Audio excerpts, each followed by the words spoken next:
philosophy takes no prisoners. Philosophy has no alignment to any one idea. You can do philosophy and never do theology, and that's fine. I think it's harder to do the other way around. Can you share, like, what is theology and what even is, like, philosophy, if you want to kind of break those down really quickly? So you're going to get different people who would answer these questions in different ways. Sure. I think theology is ultimately trying to say something true about God,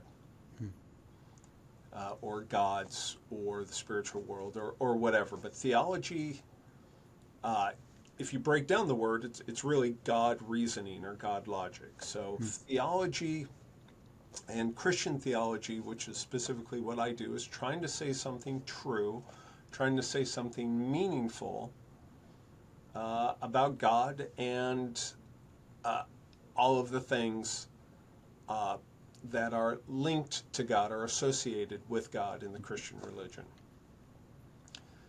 Philosophy is a little bit different. So philosophy takes no prisoners. Philosophy has no alignment to any one idea. So in theology, you're going to say, hey, I have these beliefs, and I'm going to explore these beliefs, where philosophy is about exploring the meaning, the rationality of all sorts of ideas, the value of all sorts of ideas, including the meaning and value of philosophy itself. So in a weird way, philosophy may deem philosophy unnecessary, which I'm not always sure how that works, where theology wouldn't quite do that. Theology is more about having a set of beliefs and exploring them, but beginning at a certain spot. Do you still, like, would you consider theology basically a branch of, or theology a branch of philosophy? Or is it, like, because and from my mind, you kind of need some of those skills that come with philosophy, right, to explore theology? Or would you say that they can be done separately? So you can do philosophy and never do theology, and that's fine. I think it's harder to do the other way around, though. To do theology, I think, at least if you're going to do it historically, it's necessary to at least understand the philosophical tradition.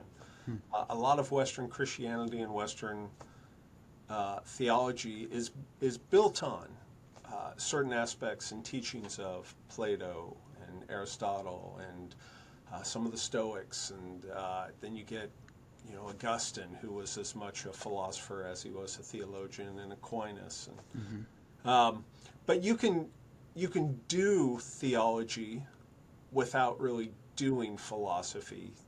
There's different types of theology. There's systematic theology, where you're trying to put together all these different beliefs and trying to see how they work together and hopefully make them as systematic as possible. Some people don't like that idea, so they talk about constructive theology, where they're just trying to make sense of all these different beliefs and see how they fit, but also recognize that they don't always all fit together. Then you can have, like, biblical theology, which is really exploring the ideas of each of the biblical authors, or you can have historical theology, where you're kind of seeing how theology has progressed and evolved over the last 2,000 years, or you can get into philosophical or analytic theology, which is really this blending of theology and philosophy, where you're taking certain theological ideas and subjecting them to certain philosophical rigor, trying to figure out, does this idea hold weight? Does it make sense? Can it be refuted? Why or why not? And so